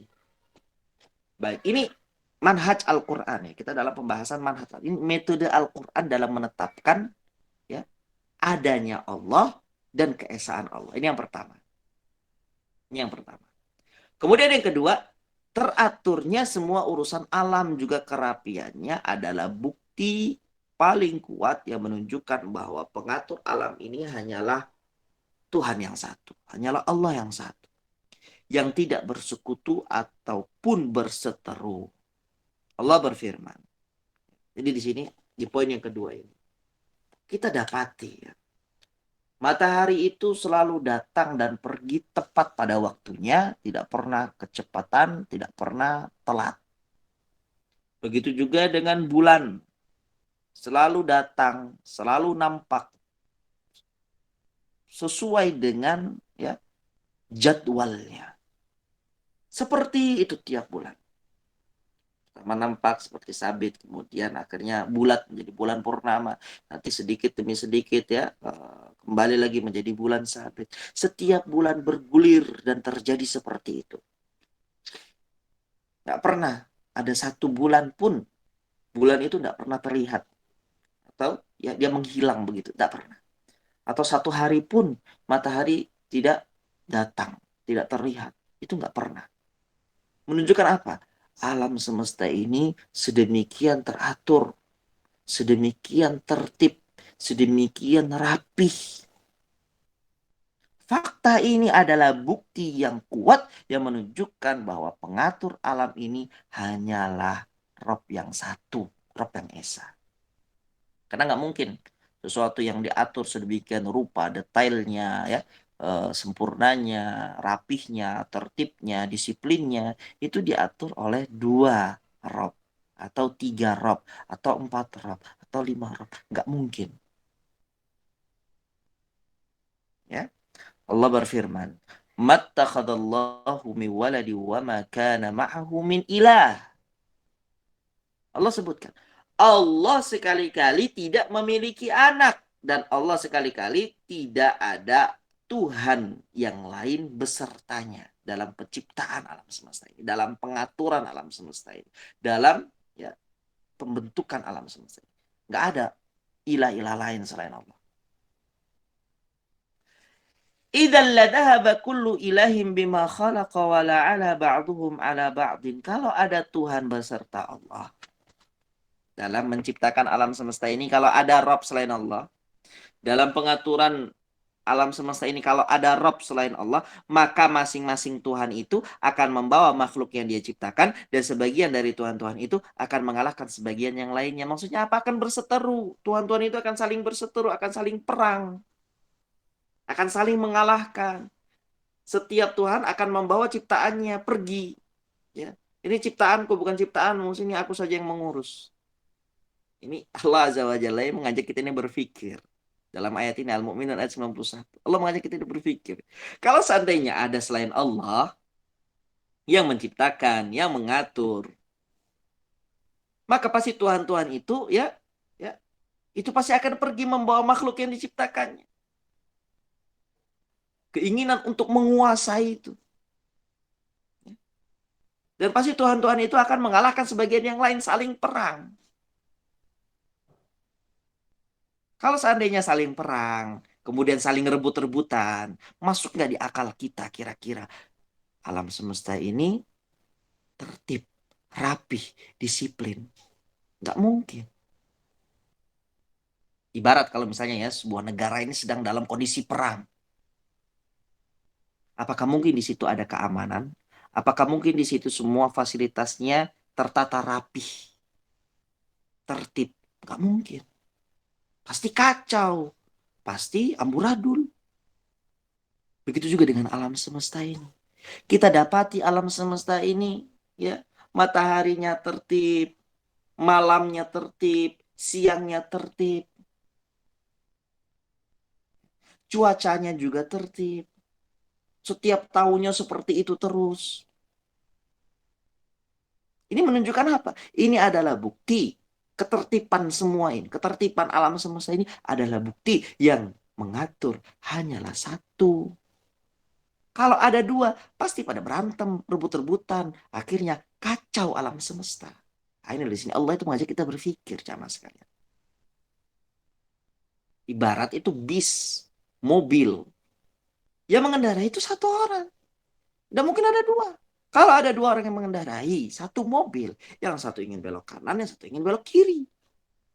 Yang satu ingin berhenti, ingin beristirahat, yang satu ingin lanjut. Nggak akan jadi. Yang nyopir Ustaz, yang Ya. mengendarai banyak, yang nyopir kan satu. Yang nyupir ya, nah nyupir. Yang nyupir itu satu. Nyupir itu satu, nggak mungkin. Ya. Ada satu mobil yang menyupir itu 2, 3, 4, 5. Begitu juga ya, yang mengatur alam semesta ini, yang menciptakan alam semesta ini, itu hanyalah satu. Kalau ada dua, hancur dunia ini sudah. Terpisah dunia ini, amburadul, sudah kacau. Ya, makanya beliau sebutkan Tuhan yang hak itu harus menjadi pencipta sejati. Jika ada Tuhan lain dalam kerajaannya, tentu Tuhan itu juga bisa mencipta dan berbuat. Punya hak itu dalam kekuasaannya ya. Yang tidak ada hak bagi Tuhan yang lain. Itu kalau memang ada Tuhan bersama Allah. Tapi tidak. Ketika itu pasti ia ketika itu terjadi pasti ia tidak akan rela adanya Tuhan lain bersamanya. Bahkan seandainya ia mampu mengalahkan temannya, ya sesama Tuhan itu ya, dan menguasai sendiri kerajaan serta ketuhanan, tentu telah ia lakukan. Apabila ia tidak mampu mengalahkannya, pasti ia hanya akan menjadi, maka pasti ia hanya akan mengurus kerajaan miliknya sendiri. Sebagaimana raja-raja di dunia ini mengurus kerajaannya sendiri-sendiri, maka terjadilah perpecahan. Kalau perpecahan itu terjadi, maka tidak akan ada ketertiban, kedisiplinan yang berjalan atau bergulir di dunia ini. Seperti tadi kita sebutkannya, waktu malam, waktu siang, pasti berantakan. Kalau Tuhannya ada dua atau lebih dari dua. Maka terjadilah perpecahan sehingga harus terjadi salah satu dari 3 perkara berikut ini. Ini ilzam. Ilzam ini suatu yang pasti. Pasti. Pasti salah satu dari 3 ini. Pertama, salah satu. Jadi kalau ada orang mengatakan ada ya pencipta di dunia ini 2 atau 3 atau 4. Mereka tidak menyerukan akan keesaan Allah. Maka faktanya ini tidak akan keluar dari poin-poin berikut ini. Yang pertama, salah satunya mampu mengalahkan yang lain dan menguasai alamnya sendirian. Ya, kalau seandainya dikatakan Tuhan itu lebih dari satu, katakanlah 2 misalnya. Tuhan itu 2 misalnya. Maka salah satu dari kedua Tuhan ini mampu mengalahkan yang lain. Ya, dan menguasai alam sendirian.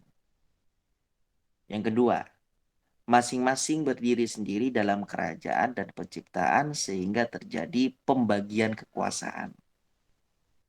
Masing-masing berdiri sendiri dengan kekuasaannya, kerajaannya masing-masing, ciptaannya. Yang ketiga, kedua-duanya berada dalam, berarti kalau ada pembagian kekuasaan ini, misalnya Indonesia bagian sini, ini Tuhan yang pertama. Indonesia bagian sana, ini Tuhan yang kedua. Seperti itu ya pembagian kekuasaan. Yang ketiga, kedua-duanya berada dalam kekuasaan seorang raja yang bebas dan berhak berbuat apa saja terhadap keduanya. Dengan demikian maka dialah yang menjadi Tuhan yang hak, sedangkan yang lain adalah hamba. Hambanya, hamba yang ya Tuhan yang berkuasa itu, raja yang berkuasa, yang bebas, yang berhak melakukan apa saja. Dan kenyataannya dalam alam ini tidak terjadi pembagian kekuasaan. Dan tidak terjadi ketidakberesan. Semua rapi, tersusun rapi, tertib, disiplin. Hal ini menunjukkan pengaturnya adalah satu dan tak seorang pun yang menentangnya. Dan bahwa rajanya adalah Esa, tidak ada sekutu baginya. Baik, ini kenyataan yang kedua.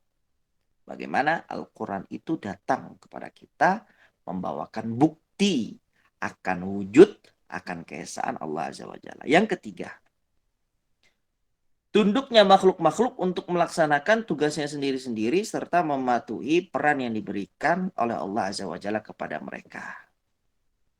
Ya, tidak ada satupun makhluk yang membangkang dari melaksanakan tugas dan fungsinya di alam semesta ini. Matahari Allah ciptakan dengan tugasnya sendiri. Angin Allah ciptakan dengan tugasnya sendiri. Awan Allah ciptakan dengan tugasnya sendiri. Bulan Allah ciptakan dengan tugasnya sendiri. Waktu malam, waktu siang Allah ciptakan dengan tugas dan perannya masing-masing. Dan bagaimana makhluk-makhluk itu tunduk kepada Allah. Allah atur seperti ini, mereka jalankan seperti itu. Ya. Gak ada yang membangkang. Tidak ada yang kemudian menafikan itu semua. Inilah yang dijadikan hujah oleh Nabi Musa ketika ditanya oleh Fir'aun. Fir'aun bertanya, qala faman rabbukuma ya Musa, wahai Musa, siapakah Tuhan kalian berdua ini, wahai Musa?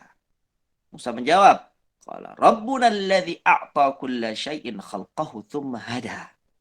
Dan Musa, Tuhan kami itu adalah Tuhan yang telah memberikan kepada setiap sesuatu bentuk kejadiannya, kemudian memberinya petunjuk. Apa maksudnya? Maksudnya adalah Tuhan kami itu adalah yang telah menciptakan semua makhluk dan memberi masing-masing makhluk itu suatu ciptaan yang pantas untuknya, mulai dari ukuran, besar, kecil, dan sedangnya, serta seluruh sifat-sifatnya. Kemudian menunjukkan kepada setiap makhluk tugas dan fungsinya. Petunjuk ini adalah hidayah yang sempurna yang dapat disaksikan pada setiap makhluk. Jadi Tuhan kami itu siapa, kata Musa? Tuhan kami itu adalah zat yang menciptakan seluruh alam semesta ini. Menciptakan seluruh makhluk dan memberikan tugas, peran pada makhluk itu satu persatu. Masing-masing makhluk itu ada tugas, ada perannya masing-masing. Itu adalah Rob kami, kata Musa. Kamu dapati setiap makhluk melaksanakan apa yang menjadi tugasnya. Apakah itu dalam mencari manfaat atau menolak madarat, bahaya. Sampai hewan ternak pun diberikan oleh Allah sebagian dari akal yang membuatnya mampu melakukan yang bermanfaat baginya. Ya. Jadi makhluk binatang ternak, sapi misalnya. Sapi itu Allah berikan sebagian akal untuk bisa membedakan mana yang rumput, mana yang kertas. Mana yang rumput, mana yang kain. Mana yang bisa dimakan, mana yang tidak bisa dimakan. Itu kemampuan yang Allah berikan kepada sapi. Dan sapi pun diberikan kemampuan untuk apa? Mengusir bahaya yang mengancamnya. Kalau seandainya di situ ada ular, maka sapi itu akan pergi menyingkir. Lari dia. Ada mara bahaya, dia akan lari menyingkir. Ya. Itu hewan ternak. Ya. Dan juga mampu melakukan tugasnya dalam kehidupan. Ini seperti firman Allah Azza wa Jalla, alladzi ahsana kulla syai'in khalaqah. Allah itu adalah zat yang membuat segala sesuatu yang Allah ciptakan itu dalam bentuk yang sempurna sebaik-baik. Jadi yang telah menciptakan semua makhluk dan memberinya sifat penciptaan yang baik, yang manusia tidak bisa mengusulkan yang lebih baik lagi, ya manusia tidak bisa itu. Penciptaan sapi, penciptaan kambing, penciptaan seluruh, nggak bisa memberi, hanya usulan saja tidak bisa. Hanya menerima saja kenyataan yang Allah ciptakan mereka atas hal itu. Juga yang telah menunjukkan kepada kemaslahatannya masing-masing adalah Tuhan yang sebenarnya, Rabb yang sebenarnya itu. Ya. Mengingkarinya, mengingkari Rabb yang semisal itu adalah mengingkari wujud yang paling agung. Dan hal itu merupakan kecongkakan atau kebohongan yang terang-terangan. Allah Azza wa Jalla memberi semua makhluk segala kebutuhannya di dunia. Kemudian menunjukkan cara-cara pemanfaatannya. Dan tidak syak, tidak ragu, tidak ada keraguan lagi bahwasanya Allah yang telah memberi setiap jenis makhluk suatu bentuk dan suatu rupa yang sesuai dengannya. Allah Azza wa Jalla telah memberi setiap laki-laki dan perempuan bentuk yang sesuai dengan jenisnya, baik dalam pernikahan, perasaan, dan unsur sosial. Juga telah memberi setiap anggota tubuh bentuk yang sesuai untuk suatu manfaat yang telah ditentukan oleh Allah. Semua ini adalah bukti-bukti yang nyata bahwasanya Allah adalah Tuhan, Rabb bagi segala sesuatu. Dan Dia yang berhak disembah, bukan yang lainnya. Disebutkan dalam sebuah bait syair, wa fi kulli syai'in lahu ayah tadullu ala annahu wahidu. Pada setiap benda apapun, pada setiap barang apapun, makhluk apapun di alam semesta ini terdapat bukti bagi Allah yang menunjukkan, benda itu menunjukkan bahwa Allah itu adalah satu esa. Kemudian ya, jadi kalau kita lihat matahari itu menunjukkan akan keesaan Allah. Kalau kita lihat bulan menunjukkan akan keesaan Allah. Kalau kita lihat laut, kita lihat ikan-ikan di lautan itu menunjukkan kekuasaan dan keesaan Allah. Kemudian tadi ragukan lagi maksud penetapan rububiyah Allah Azza wa Jalla atas makhluknya dan keesaannya dalam rububiyahnya adalah untuk menunjukkan wajibnya menyembah Allah semata tanpa sekutu baginya, yakni tauhid uluhiyah. Ya sudah, kalau sudah ya mengakui Allah yang menciptakan, Allah yang matikan, Allah yang mengatur, ya sudah, ibadahmu khususkanlah hanya kepada Allah semata. Jangan dibersamai dengan Tuhan-Tuhan yang lain. Fokuskan ibadahmu itu hanya kepada Allah semata. Itulah ya pembahasan berikutnya itu berkaitan dengan tauhid uluhiyah. Seandainya seseorang itu mengakui tauhid rububiyah tetapi tidak mengimani tauhid uluhiyah, maksudnya dia mengakui secara lisan Allah yang menciptakan, tapi dia sujudnya bukan hanya kepada Allah tapi kepada selain Allah.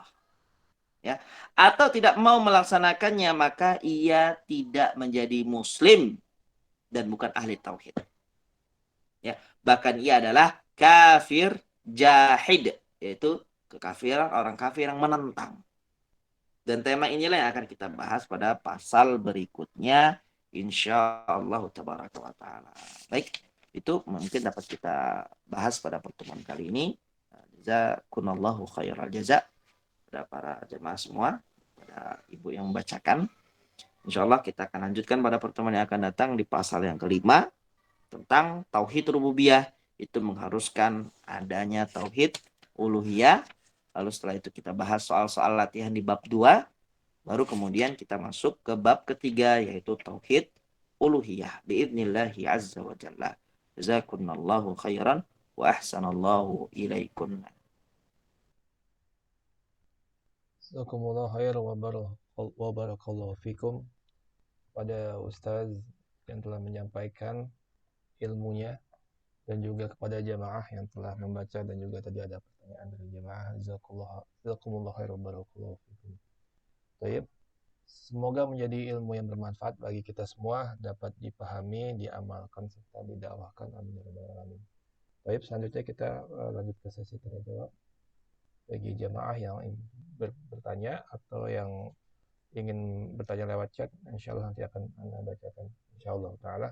Bagi yang ingin bertanya dipersilakan. Tafadhali.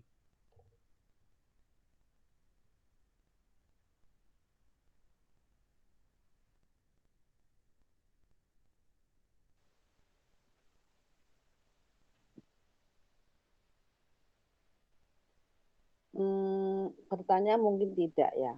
Tetapi kalau mendengarkan tadi Ustadz penjelasannya dan yang dibaca itu, saya kok yang terpikir tuh begini.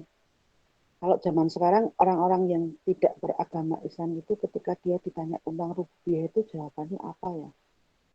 Itu tadi tuh Ustaz, yang ada di dalam pikiran saya. Ini bukan pertanyaan kali ya. Cuman mau ngomongin unek-unek aja. Itu aja.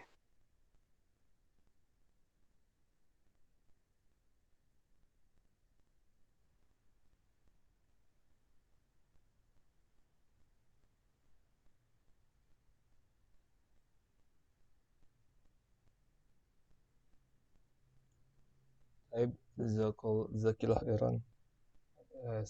Tanggapannya Ibu. Mungkin ada tanggapan nggak ya Ustaz? Ada tambahan Ustaz? Nah, barakallahu fikum. Dol. Tadi ternyata belum dinyalain mikrofonnya. Masih di mute Ustaz ya? Iya. Insyaallah. Tafadhol Ustaz. Jadi kita ambil contoh misalnya agama selain Islam, misalnya Nasrani. Orang-orang Nasrani, Nasrani itu pada hakikatnya musyrik ya. Mereka menyembah ya kepada selain Allah. Makanya dalam agama mereka itu ada keyakinan Trinitas. Ya. Maka Allah vonis mereka sebagai kafir dalam Al-Quran. Laqad kafara alladziina qalu innallaha tsalitsu tsalatsa. Maksudnya kafir orang-orang yang mengatakan Allah itu tsalitsu tsalatsa. Salah satu di antara yang tiga. Baik, itu bagaimana seandainya mereka ketika ditanya tentang Rob semesta alam itu ya tiga itu. Agama yang lain juga seperti itu. Jadi agama-agama lain selain Islam itu tidak ada yang menetapkan Tuhan yang satu. Jadi di antara agama-agama yang ada di atas muka bumi ini saat ini, yang menyatakan Tuhan itu satu itu hanyalah Islam semata. Adapun yang lain itu menyertakan Allah Azza wa Jalla, menyertakan selain Allah dengan Allah Azza wa Jalla, atau menafikan Allah dan mengambil Tuhan yang lain dari sembahan-sembahan yang mereka sembah.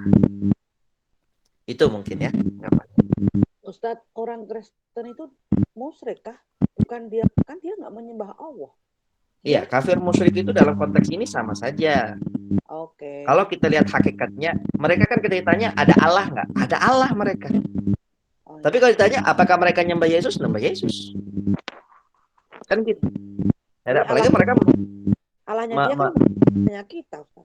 Artinya dia bukan menyekutukan, tapi dia kafir, kufur, kan begitu, Ustaz? benar.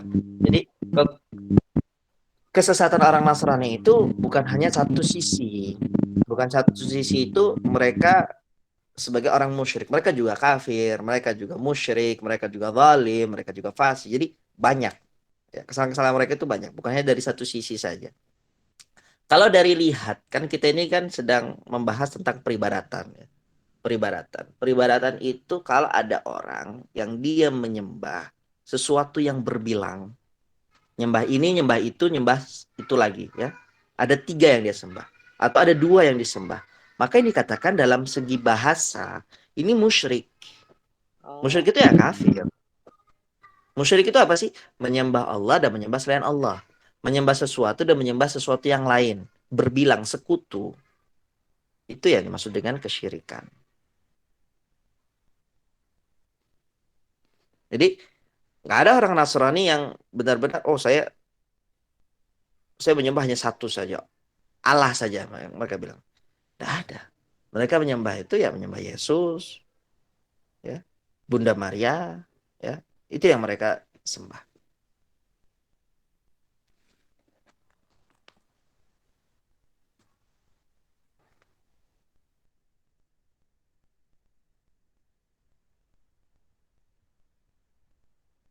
Ada lagi yang mau disampaikan Bu Isna? Enggak, ngomong sendiri aja. Cukup. Baik. Jazakumullah khairan barakallahu fikum di atas mungkin tambahan dari Bu Isna dan juga penjelasan dari Ustaz Abu Ayyub Hafizahullah Ta'ala. Tapi mungkin satu pertanyaan terakhir bagi jamaah yang ingin bertanya, dipersilakan kembali.